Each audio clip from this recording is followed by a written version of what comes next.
Sociology Academy with Miss Dulanji YouTube channel එකට ඔයාලා ගොඩක් ආදරෙන් පිළිගන්නවා.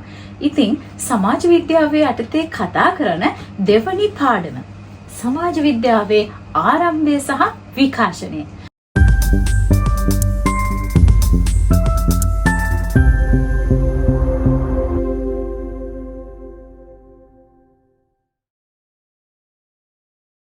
සමාජ විද්‍යාව හැදුනේ කොහොමද?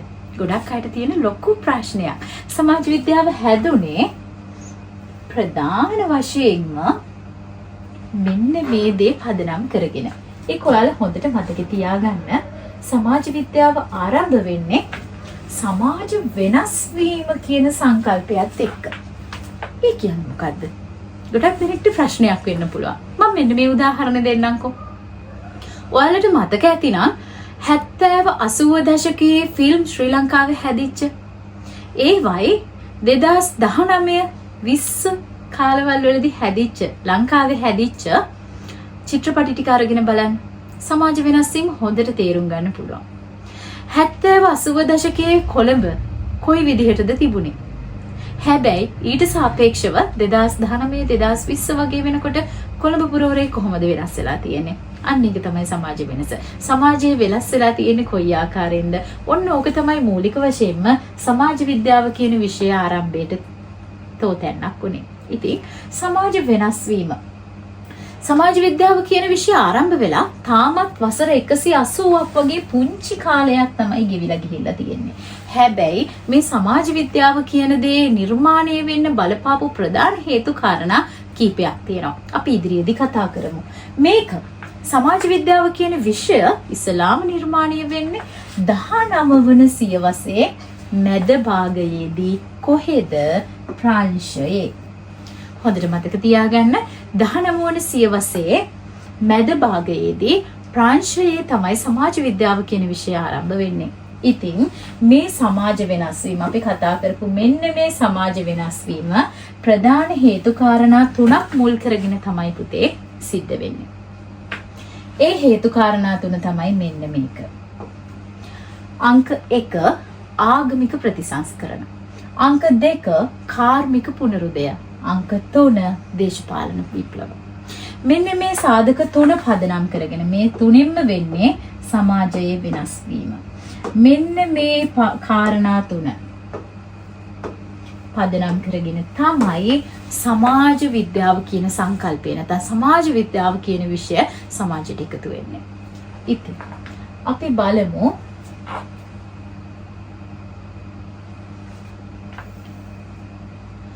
අංක 1 ආගමික ප්‍රතිසංස්කරණ. ආගමික ප්‍රතිසංස්කරණ කොහොමද සමාජයේ වෙනස් වෙන්න බලපෑවේ? ඔයාලට මතක ඇති ඈත අතීතයේ කතෝලික පල්ලිය මොන වගේද තියෙන්නේ නැත්තේ? සාමාන්‍යයෙන් සමහර වෙලාවලට ෆිල්ම් බලලා එහෙම නැත්නම් අතීත කතා අහලා ඔයාලා සමහර ගොඩක් දෙනෙක් දන්නවත් ඇති. ඈත අතීතයේදී කතෝලික පල්ලිය කියලා කියන්නේ සමාජයේ තිබිච්ච ප්‍රධානතම ආයතනය. පූජකවරුන්ගේ බලය කොයිතරම්ද කියනවනම් ආයුධ යුද්ධයට යනකොට පාවිච්චි කරන්න ඕනි ආයුධ මොනවද කියන දේ ගැන තීරණය කරන්නේ පල්ලිය පූජකවරු. ඒ තරමටම පල්ලිය ආධිපත්‍ය සමාජයේ පුරා විසිරීලා තිබුණා. ඉතින් 15 වන සියවස වෙනකොට කතෝලික සභාව යුරෝපයේ තිබිච්ච එකම ආගමික සංවිධානය. මොන සියවසේද? 15 වෙනි සියවසේ. මෙන්න මේක හොඳට මතක තියාගන්න. 15 වෙනි සියවස වගේ වෙනකොට කතෝලික සභාව යුරෝපයේ පැවති එකම ආගමික සංවිධානය. මේකේ හිටිය පූජකවරු ගොඩාක් වෙලාවල් වලට මුල් කාලේ නම් කතෝලික සභාව ආරම්භ කරන්නේ දුගීභාවය තුරන් කිරීම එහෙම නැත්නම් පවර්ටි කියන සංකල්පය තුරන් කිරීම බලාපොරොත්තු වෙන්නේ. හැබැයි 15 වන සියවස 16 වන සියවස මේ සියවස්වලදී කතෝලික සභාව ඉතාමත් විශාල විදිහට ලාභ ලබන ආයතනයක් බවට පරිවර්තනය වෙලා තිබුණා.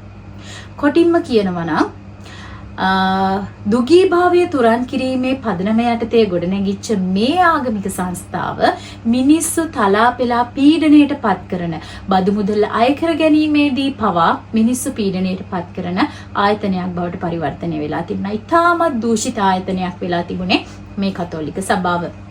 මෙයාලා සර්ව භෞම කියන නමින් තමයි හැදින්වෙන්නේ. මේ වචනේ හොඳට මතක තියාගන්න. කතෝලික සභාව ඒ තරමටම යුරෝපයේ ප්‍රබල ආයතනයක් බවට පරිවර්තනය වෙලා තිබුණා. සක්විති රජවරුන්ටත් වඩා සර්වභෞම කියලා තමයි මෙයාලව හඳුන්වන්නේ. විශේෂයි. ඒ වගේමයි 12 වන සහ 13 වන ශතවර්ෂවලදී පාප් වහන්සේ අද්විතීය දේශපාලන බලයක් යුරෝපය තුල අත් කරගෙන තිබුණා. ඒක නිසා මේ පල්ලිය ජර්මනියේ කතෝලික පල්ලිය ඉතාමත් දූෂිත ආයතනයක් බවට පරිවර්තනය වෙලා තිබුණේ මේ කාලවකවානුව වෙනකොට. ඉතින් 15 වන සියවසේ කතෝලික ආගම අභියෝගයකට ලක් වෙන්න පටන් ගත්තා. මේ අභියෝගය ඇති වෙන්නේ පල්ලියේ පූජකවරුන් විසින්මයි. පල්ලියේ ඉන්න ඇතැම් පූජකවරුන් මේ කතෝලික පල්ලිය ගැන විවිධ විවේචන ඉදිරිපත් කරන්න පටන් ගත්තා. අන්න ඒක නිසා තමයි ආගමික වශයෙන් වෙනස් වීම අන්න එතනින් ආරම්භ වෙන්නේ. දැන් ගොඩක් වෙලාවල් වලට දැන් අපේ ලංකාව උදාහරණයක් විදිහට ගන්නකො. ලංකාවේ රජවරුන්ට හැමදාම වන්දිබට්ටයෝ විදිහට ආවතේව කරන කට්ටිය අපි යාට වන්දිබට්ටයෝ කියලානේ කියන්නේ. ඉතින් එහෙම පිරිසක් හිටියා. ඒක නිසා ලංකාවේ රජ පෙළපත ටිකක් වෙනස් කරන්න අමාරු වුණා. හැබැයි ආගමික සංස්ථාව යටතේ ගත්තාම යුරෝපයේ පල්ලියක් තුල ඒ පල්ලියට විරුද්ධව පල්ලියේ ඉන්න අය විසින්ම තමයි නැගී සිටියේ. ඒකේ ප්‍රධානම පුජ්‍යලයා විදිහට මාටින් ලූතර් අඳුන්වන්න පුළුවන්. අනිත් පුජ්‍යලයා තමයි ජෝන් කැල්වින්. මෙයාලා දෙන්නම පල්ලියේ පූජකවරු දෙන්නේ. මෙයාලා දෙන්න තමයි පල්ලියේ තියෙන මේ දූෂිත කතෝලික සභාවේ තියෙන මේ දූෂිත පාලනයට විරුද්ධව හඬ නගපු පුජ්‍යලයින් උනේ මේ කාලයේදී.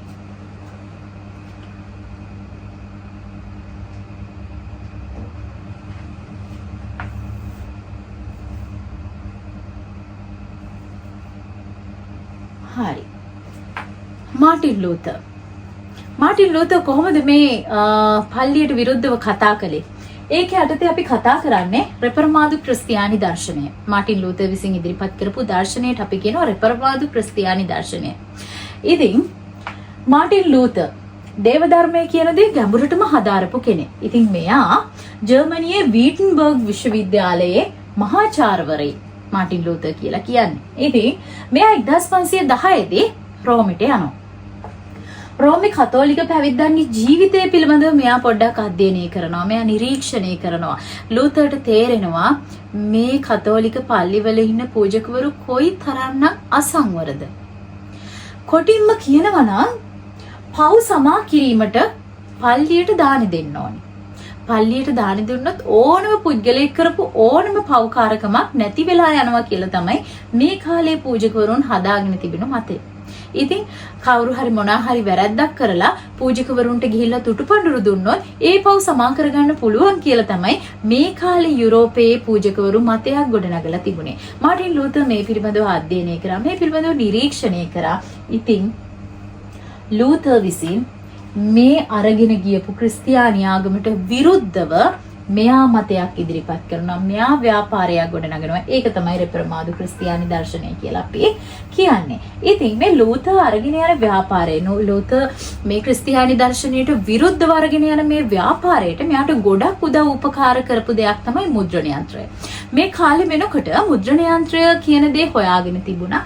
ඉතින් මෙයා කරපු වැඩේ ලතින් භාෂාවෙන් රචනා කරලා තිබිච්ච වීටන්බර්ග් ප්‍රකාශනය ජර්මන් භාෂාවට පරිවර්තනය කරලා මේ ජර්මනියේ හැම තැනම මේක ප්‍රචාරණය කළා. මේ අසංවර පැවිදි ජීවිතය, ඒ කියන්නේ අසංවර ක්‍රිස්තියානි පූජකවරුන්ගේ ජීවිතයට විරුද්ධව මෙයා මුද්‍රණය කරනවා වීටන්බර්ග් ප්‍රකාශනය කියලා දෙයක්. ඉතින් මේ ප්‍රකාශනය ජර්මනියේ හැම තැනම මෙයා මේක ප්‍රචාරය කරනවා. එතකොට මේකෙදී පාප්පා පූජක විරෝධී හැඟීම් මතු කරලා ඉතාලි ආධිපත්‍යයට විරුද්ධව නැගී සිටින ජනතාව නැගී සිටීමේ ව්‍යාපාරයක් විදිහට තමයි මෙයා මේක ආරම්භ කරන්නේ. ඉතින් ඒ මාටින් ලූතරනේ ජෝන් කැල්වින්. එයා ක්‍රිස්තියානි ආගමේම හිටපු පූජකවරයෙක්නේ. ඉතින් මේ ජෝන් කැල්වින් ප්‍රොටෙස්ටන්ත නිකාය කියලා දර්ශනයක් ඉදිරිපත් කරනවා. ප්‍රොටෙස්ටන්ත ආචාර ධර්මවලදී ජෝන් කැල්වින් කියනවා පෞද්ගලික වශයෙන් එක්තරා ආචාර ධර්ම පද්ධතියක් මෙයා ඉදිරිපත් කරනවා. ඉතින් මේකෙදි ජෝන් කැල්වින් කියනවා පල්ලියේ ආධිපත්‍යයට හිස නමාගෙන ඉන්න ඕනේ නැහැ. තමන්ගේ තමන් පව් කරලා ඒ පව් සමා කරගන්න, පව් කමා කරගන්න පූජකවරුන්ට තුටුපඬුරු දෙන්න අවශ්‍ය වෙන්නේ නැහැ. පුද්ගල නිදහස හා ස්වාධීනත්වය. මෙන්න මේක වැදගත්. පුද්ගලයාගේ නිදහස හා ස්වාධීනත්වය කියන දේ වැදගත් කියන දේ ජෝන් කැල්වින් කියනවා. මම කලිනුත් කිව්වනේ යුරෝපයේ ඒ කාලේ තිබිච්ච ක්‍රිස්තියානි පල්ලියේ කොයි තරම්නම් සර්වභෞම කියලා හඳුන්වන්න පුළුවන්ද කියලා කියනවනම් යුද්ධයට යනකොට ඒකට අවශ්‍ය කරන ආයුධ තෝරලා දෙන්නේ පල්ලියේ පූජකවරු විසින්නේ. එතකොට එතන පුජ්‍යලින්ට නිදහසක් තිබුණාද? ස්වාධීනත්වයක් තිබුණාද? යුද්ධයට යනකොට පාවිච්චි කරන්න ඕනි දේවල් ගැනවත් මොකක්වත් නිදහසක් වුන්ට තිබුණාද? නැහැ.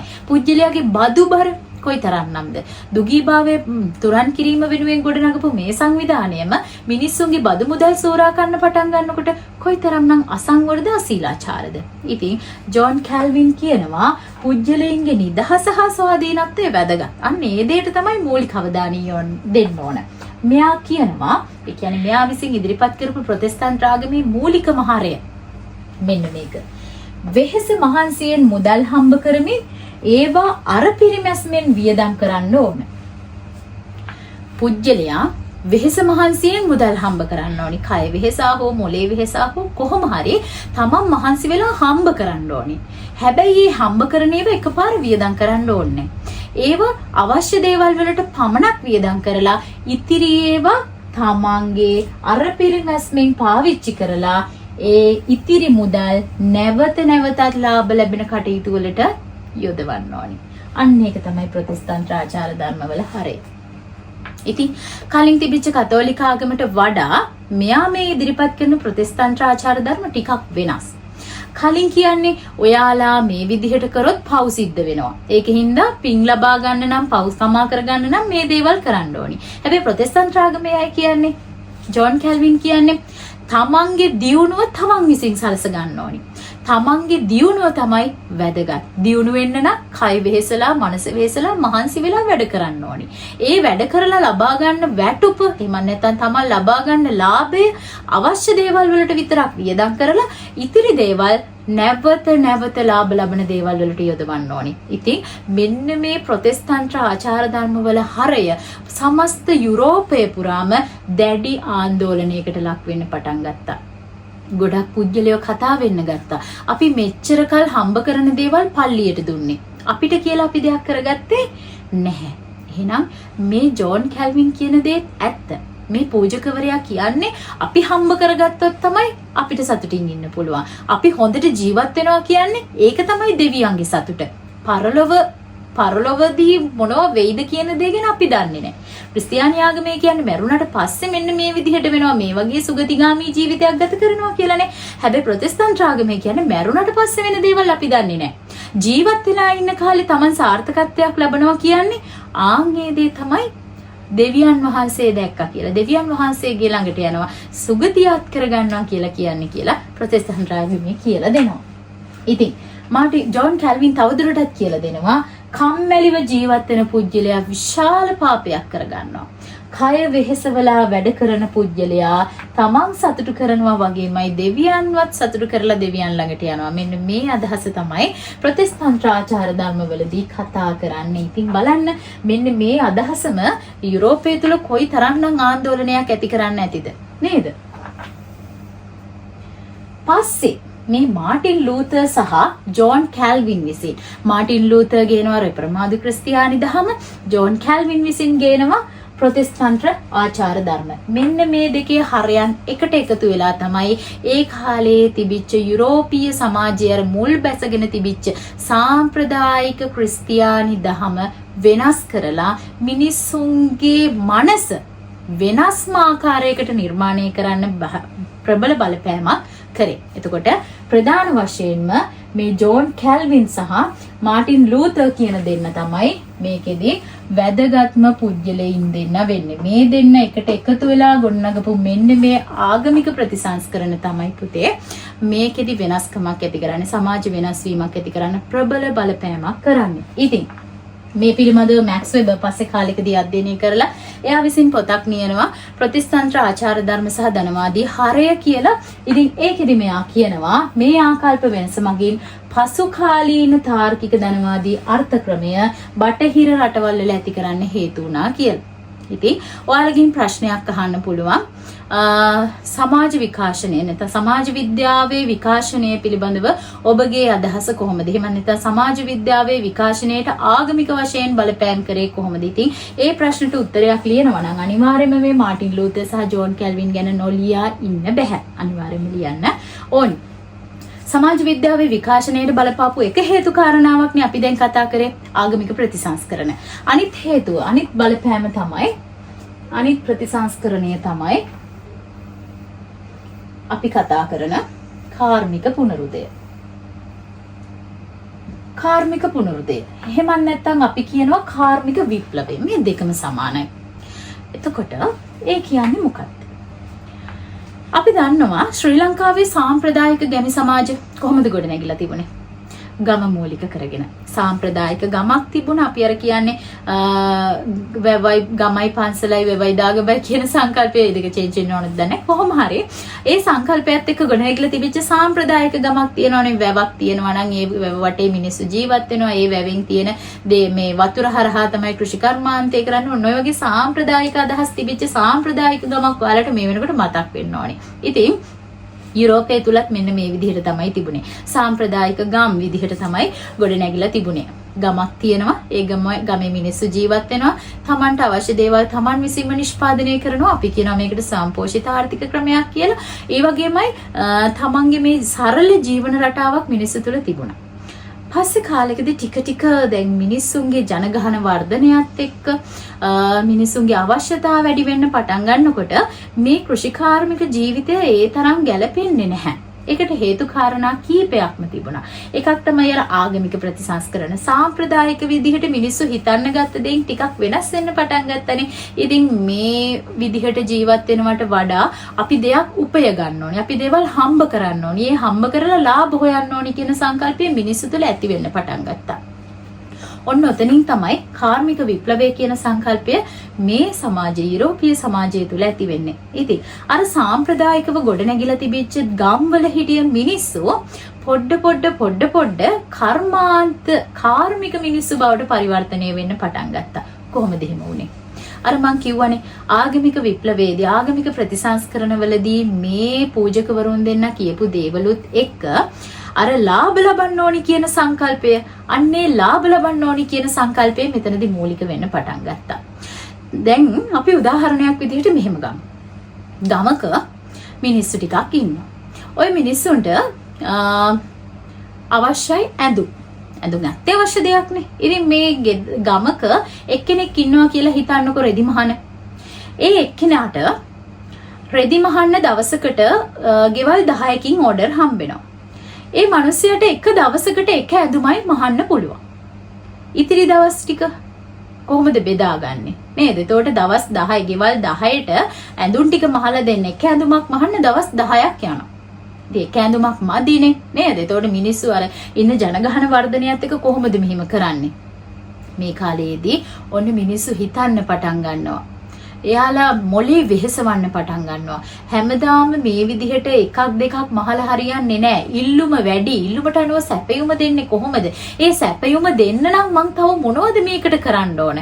ඔන්න අලුත් දේවල් හොයන්න මිනිස්සු පටන් ගන්නවා. ඔන්න ඕක තමයි කාර්මික විප්ලවයේ ආරම්භය වෙලා තියෙන්නේ. ඉතින් මේක ඇත්තටම කාර්මික විප්ලවය කියන සංකල්පය ඇති වෙන්නේ එංගලන්තයේදී. එංගලන්තයේ මේ ප්‍රොටෙස්ටන්ට් ආගමේ බලපෑමත් එක්ක තමයි ඇත්තටම මේක වෙන්නේ. 1697 දී පැපින් වාෂ්ප බලය හොයාගත්තා. ඒක 18 වන සියවසේදී තමයි භාවිතා කරන්නේ. මේ වාෂ්ප බලය හොයා ගැනීමත් එක්කම ඒකට තව දේවල් සම්බන්ධ වෙනවා. තව කට්ටිය තව දේවල් හොයා ගන්නවා. නව නිපැයුම් කියලා කියන්නේ. ඉතින් 1769 දී ජේම්ස් වොට් විසින් වාෂ්ප යන්ත්‍රය වැඩි දියුණු කරනවා. ඒත් එක්කම 1831 මයිකල් ෆැරඩේ විසින් විදුලි බලය හොයා ගන්නවා. මෙන්න මේ දේවල් ඔක්කොම එකට එකතු වෙලා මෙන්න මිනිස්සු අලුත් දේවල් හොයා ගන්නවා. කර්මාන්ත බිහි කරගන්න පටන් ගන්නවා. මේ වාෂ්ප බලය ඊළඟට විදුලි බලය මේ හැමදේම එකට එකතු කරලා ඔන්න කර්මාන්ත ශාලාවන් පටන් ගන්න මිනිස්සු උත්සාහ කරනවා. 18 වන සියවසේ ඉස්සල්ලාම යාන්ත්‍රීකරණය වෙන්නේ රෙදිපිලි කර්මාන්තේ. මොකද මිනිස්සුන්ගේ ඉල්ලුම වැඩිපුරම තියෙන්නේ ඇඳුම් වලට. නේද? හැමෝටම අත්‍යවශ්‍යයිනේ ඇඳුම්. ඒක නිසා තමයි ඉස්සල්ලාම 18 වන සියවසේ රෙදිපිලි කර්මාන්තය ආරම්භ වෙන්නේ. 1769 දී රිචඩ් ආක්රයිට් විසින් නූල් කැටීමේ යන්ත්‍රය හොයා ගන්නවා. මේක ප්‍රබල බලපෑමක් වෙනවා රෙදිපිලි කර්මාන්තයේ වර්ධනය වෙන්න. ඉතින් මෙන්න මේ විදිහට මිනිස්සු එක ශේෂ්ත්‍රයන් පදනම් කරගෙන කර්මාන්ත ශාලා නිර්මාණය කරගන්න. එතකොට මේ කර්මාන්ත ශාලා නිර්මාණය කරන්නත් බලපාන්නේ ස්වභාවික දේවල්. නේද? අපි කියන්නේ ස්වභාවික සම්පත් බහුල වෙන්න ඕනි කියලා.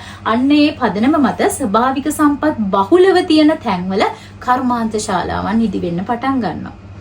මෙන්න මේ ඉදි වෙන්න පටන් ගන්න කර්මාන්ත ශාලාවල වැඩ කරන්නේ කවුද? අන්න සාම්ප්‍රදායික ගම්වල හිටිය මිනිස්සු තමයි මේ කර්මාන්ත ශාලාවල වැඩට එන්නේ. මේ කර්මාන්ත ශාලාවල වැඩට ඇවිල්ලා දැන් සාම්ප්‍රදායික ගම්වල ඉන්න මිනිස්සු කර්මාන්ත ශාලාවල වැඩට එනවා. ආවට පස්සේ එයාලට ඉන්න තැන් තියනවද? හරියට ඉන්න තැන් නැහැ. ගොඩක් වෙලාවල් වලට ඒක ලොකු ප්‍රශ්නයක් වෙනවා. එතකොට අපි හිතමු මේ කර්මාන්ත ශාලාව. මේක තමයි කර්මාන්ත ශාලාව. මේක වටේට දැන් ඇවිල්ලා මිනිස්සු පදිංචි වෙනවා ගම්වල. ඔන්න එනවා එක් ගමක ඉන්න 5-6 දෙනෙක් කතා වෙලා අපි යන් අර කර්මාන්ත ශාලාවේ වැඩට අපිට ඒකට ගියාම සල්ලි හම්බෙනවා. අපි ඒ සල්ලි වලින් ජීවත් වෙන්න පුළුවන්. ලොකු ගාණක් අපිට හම්බෙනවා. ඉතින් මිනිස්සු හිතනවා අපෝ මේ ගොවිතැන් කර ඉන්නවට වඩා හොඳයිනේ මේක ගිහිල්ලා වැඩ කරපුවාම ওই ගාණක් අපිට හම්බෙනවා. ඒ ගාණ ඇති අපිට ජීවත් වෙන්න. ඔන්න මේ කර්මාන්ත ශාලාව වටේට ගිහිල්ලා මිනිස්සු පුංචි ඉන්න තැන් හදාගත්තා. පවුල් පිටින් ගියා නම් එයාලට ඉන්න ඕනේ එක ගෙදරක්, ඊළඟ අයට ඉන්න එක ගෙදරක්. ඔන්න ඔය විදිහට කර්මාන්ත ශාලාව වටේ ගෙවල් හදාගත්තා. ඉතින් ටික කාලයක් යනකොට මේ කර්මාන්ත ශාලාවෙන් පිට වෙන අපද්‍රව්‍ය මේ වටේට තමයි යන්නේ. ඊළඟට මේ හම්බෙන පඩිය මෙයාලට මදි. ඇයි? ධනපතියා විසින් නිර්ධනය සූරා කනවා. ලොකු වැඩ කොටසක් ගන්නවා. හැබැයි සොච්චම් පඩියක් දෙනවා. මේ කාලේ තිබිච්ච ලොකුම ගැටලුව ඇයි? කර්මාන්ත ශාලාවල කර්මාන්ත හිමිකරුවන්ගේ මොලේ වැඩ කරන්නේ ප්‍රොටෙස්ටන්ට් ආචාර ධර්ම වලට අනුකූලව. ඇයි? යාලා කිව්වේ ඔයාලා ලාභ උපයන්න ඒ උපයන ඒවා අර පිරිමැස්මෙන් පාවිච්චි කරන්න, ඉතිරි ඒවා නැවත ලාභ උපයන දේවල් සඳහා යොදවන්න. මෙන්න මේ සංකල්පය මේ කම්කරුවන්ගේ මේ කර්මාන්ත හිමිකරුවන්ගේ ඔළුව තුල වැඩ කරා. ඉතින් ඔන්න මේක හිමිකරුවා අපි කියනවා ධනපති පන්තිය. මේ වගේ වැඩ කරන්න ආපු මේ පුංචි අය අපි කියනවා නිර්ධන පන්තිය. ඔන්න පන්ති ගැටුම ආරම්භ වෙනවා මෙන්න මෙතනින්. එතකොට මේ ධනපතියා තමන්ගේ දේවල් නැවත ලාභ සඳහා යොදවනකොට නිර්ධනියා තමන් කය වෙහසා වැඩ කරන දේවල් තමන්ගේ ජීවිතයේ දේවල් එදිනෙදා දේවල් වලටවත් යොදවන්න බැහැ. ඒකින්ද මොකද කරන්නේ? මෙයා අල්ලපු ගෙදරින් හොරකම් කරනවා. මෙයා අනිත් ගෙදරින් හොරකම් කරන්න පටන් ගන්නවා. හොරකම් කරන්න බෑ. එක ජාවාරම් වැඩ කරනවා. ඊළඟට මෙයාලා ලොකු පීඩනයක ඉන්නේ. ඇයි? කොච්චර වැඩ කරත් වැඩක් නැහැ. සල්ලි හම්බෙන්නේ නැහැ. ජීවත් වෙන්නත් මදි. මොකද කරන්නේ? එයාලගේ ස්ට්‍රෙස් එක නැත්නම් ආතතිය පිට කරගන්න ස්ත්‍රී දූෂණ වලට යොමු වෙනවා. ළමා අපචාර වලට. ඊළඟට මෙයාලට ජීවත් වෙන්න මදි. සමහර කාන්තා අය මොකද කරන්නේ? ගණිකා සේවයේ යෙදෙනවා. එතකොට ඒකෙන් කීයක් හරි තව අමතර ආදායමක් උපයා ගන්න උත්සාහ කරනවා. ඔන්න බලන්න මේ කර්මාන්තාශ්‍රිතව විශාල සමාජ ප්‍රශ්න ගොඩ නැගෙනවා. අපි ඔය ගොඩ නැගෙන ප්‍රශ්න වලට කියනවා සමාජ ප්‍රශ්න කියලා. මේ සමාජ ප්‍රශ්න එන්නම උග්‍ර වෙන්න පටන් ගන්නවා. ලෙඩ රෝග වැඩි, ලෙඩ රෝග සුව කරගන්න මිනිස්සුන්ට මේ හම්බෙන ආදායම මදි. ඒ ආදායම නැති නිසා එක ක්‍රම හරහා තමන් සල්ලි හොයන්න උත්සාහ කරනවා. එතකොට සමාජ ප්‍රශ්න එන්නම වැඩි වෙන්න පටන් ගන්නවා. මෙන්න මේක තමයි සමාජ විද්‍යාව ආරම්භයට බලපාන ප්‍රධානම හේතු කාරණය වෙන්නේ. සමාජ ප්‍රශ්න පිළිබඳව අධ්‍යයනය කිරීම. ඊළඟට වැදගත්ම දේ මැක්ස් වෙබර් මේ හැම දෙයක් ගැනම එයා කියනවා. ප්‍රොටෙස්ටන්ට් ආචාර ධර්ම මගින් ගෙන එන ලද නව ආර්ථික දර්ශනය යුරෝපීය ගතානුගතික කෘෂිකර්මාන්තයට අභියෝගයක් වූ අතර එම ආචාර ධර්ම නූතන ධනවාදයේ හෙවත් තාර්කික ධනවාදයේ බිහිවීමට ප්‍රබල බලපෑමක් වුණා කියලා මැක්ස් වෙබර් කියනවා. ඇත්ත. නූතන ධනවාදයේ බිහි වෙන්නේ ප්‍රොටෙස්ටන්ට් ආචාර ධර්ම වල අර ලාභ උපයන්න ඕනි කියන සංකල්පයේ ගොඩ නැගීමත් එක්ක. දැන් අපි සමාජ වෙනස් වෙන්න බලපාපු ප්‍රධාන කාරණා දෙකක් කතා කළා. එකක් ආගමික ප්‍රතිසංස්කරණ, අනිත් එක අපි කතා කරපු කාර්මික විප්ලවය. අනිත් වැදගත්ම දේ තමයි සමාජ වෙනස් වීම ඇති වෙන්න බලපාපු ප්‍රධානම කාරණය දේශපාලන විප්ලව. ඔයාලට මතක ඇති පාන් නැත්තම් කේක් කාපන් කියපු කතාව. 14 වෙනි ලුවී රජතුමා මට මතක විදිහට කියනවා ලුවී රජතුමාගේ බිරිඳ මාරි ඇන්ටෝනියා. එයා කියනවා වීදි වල රැස් වෙලා තියෙනවා මේ කාලේ මිනිස්සුන්ට කන්න නැහැ. කන්න නැති නිසා මිනිස්සු මේ විප්ලව කරනවා. මෙයාලා රටේ ඉන්න රජතුමා නැත්තම් ආදිපාදිවරයා රටේ ඉන්න වැදගත්ම පුජ්‍යලයා එයා මිනිස්සුන්ට කන්න නැති වෙලේ ඉතාමත් සතුටින් ජීවත් වෙනවා. උත්සව කරනවා, සැනකිලි කරනවා. හැබැයි මිනිස්සු කන්න නැතුව වීදි ගානේ දුක් විඳිනවා. එයාගේ බිරිඳ ඒ රජතුමාගේ බිරිඳ 14 වන ලුවී රජතුමා මට මතක විදිහට එතුමාගේ බිරිඳ ඇවිල්ලා කියනවා සඳුළු තලයට ඇවිල්ලා අර වීදි ගානේ ඉන්න මිනිස්සු දිහා බලලා පාන් නැත්තම් කේක් කාපන් කියලා. ඉතින් මෙයා දන්නේ නැහැ මේ බිසව දන්නේ නැහැ පාන් කියලා කියන්නේ දුප්පත් මිනිස්සයාගේ කෑම. කේක් කියලා කියන්නේ පොසත් මිනිස්සු කන කෑම. පාන් වාටියක්වත් කන්න නැතුව ඉන්න මිනිස්සුන්ට බිසව ඇවිල්ලා කියනවා කේක් කාපල්ලා කියලා. හරි අමුතු කතාවක් නේද? ඉතින් එයා දන්නේ නැහැ පාන් කියලා කියන්නේ ගොඩාක් අඩුවට ගන්න පුළුවන් දෙයක් මේ මිනිස්සුන්ට. හැබැයි කේක් ඊට වඩා වැදගත්. ඊට වඩා වැදගත් මිනිස්සු කන දෙයක්. සල්ලි තියෙන මිනිස්සු කන දෙයක්. ඉතින් පාන් වාටියක් නැති මිනිස්සුන්ට කේක් කෑල්ලක් කන්න කියලා කියනකොට කොයිතරම්නම් විහිළුවක්ද නේද? ඉතින් මේ වගේ අදූරදර්ශී පාලකයෝ ඉන්නකොට ඒ සමාජයේ ඉන්න මිනිස්සු ඒ තරම් සතුටින් නෙමෙයි ඉන්නේ. එයාලා විප්ලව කරන්න පටන් ගන්නවා. අපිට මේ විදිහට මේ වගේ පාලකයෙක් යටතේ ඉන්න බෑ. මෙයාලා අදූරදර්ශී පාලකයෝ. මේ වගේ පාලකයින් යටතේ මේ සමාජයක් පවත්වාගෙන යන්න බෑ. ඒක නිසා මේක වෙනස් කරන්න ඕනි කියලා මිනිස්සුන්ගේ හිතවල නවාකල්ප ඇති වෙනවා. අන්න ඒක හේතු කරගෙන තමයි තීරණාත්මක අවස්ථාව දේශපාලන විප්ලවයේ තියෙන තීරණාත්මක අවස්ථාව 1789 ප්‍රංශයේදී සිද්ධ වෙනවා. අපි මේකට කියනවා ප්‍රංශ විප්ලවය කියලා. ඉතින් ඒ කාලේ යුරෝපයේ රටවල් තුල නැගී ආපු ධනවාදී අර්ථ ක්‍රමයට ප්‍රජාතන්ත්‍රවාදී දේශපාලන ක්‍රමයේ බෙහෙවින්ම බලපෑවා. ධනවාදයේ මේ පැත්තෙන් ඉස්මතු වෙලා එනකොට දේශපාලනය මේ පැත්තෙන් මිනිස්සුන්ට සාම්ප්‍රදායික ගතානුගතික දේශපාලන ක්‍රමය නැත්නම් පෞල් දේශපාලන ක්‍රමය මිනිස්සුන්ට එපා වෙලා ලිබරල් දේශපාලන ක්‍රමයක් නැත්නම් නිදහසේ මිනිස්සුන්ට හැසිරෙන්න පුළුවන් දේශපාලන වාතාවරණයක් නිර්මාණය වෙනවා. මෙන්න මේ නිසා ධනවාදී සමාජ ක්‍රමය ඉක්මනින්ම යුරෝපය තුල ඇති වෙනවා. එංගලන්තයේ රාජාණ්ඩු ක්‍රමයේ බලය පිරිහි දේශපාලනය මගින් නායකයෙකු තීරීමට ඉඩ පෙරළිය ඉඩ අවස්ථාව මේ කරහා තමයි නිර්මාණය වෙන්නේ. ඉතින් මේ විදිහට සමාජය තුල සිද්ධ වෙච්ච මේ වෙනස් වීම හේතු කරගෙන අර මං කලිනුත් කියවන සමාජ පරතරය ඇති නැති පරතරය ඊළඟට සමාජ අපරාධ දුගීභාවය විරැකියාව මේ වගේ ලොකු සමාජ ප්‍රශ්න ඉස්මතු වෙන්න පටන් ගත්තා. මේ සමාජ ප්‍රශ්නවලට විසඳුම් හොයන්න ඕනි කියලා සමාජ දාර්ශනිකයෙක් වෙච්ච සෙන්ට් සිමෝන් මේ කාලයේදී අවධාරණය කරා. මේ සමාජයේ ඇති වෙලා තියෙන ප්‍රශ්නවලට විසඳුම් හොයන්න ඕනේ අපි විසින්. ඉතින් ඒකින්ද මේ සමාජ ප්‍රශ්නවලට විසඳුම් හොයන්න ඕනි කියලා මෙන්න මේ සෙන්ට් සිමෝන් අවධාරණය කරනවා.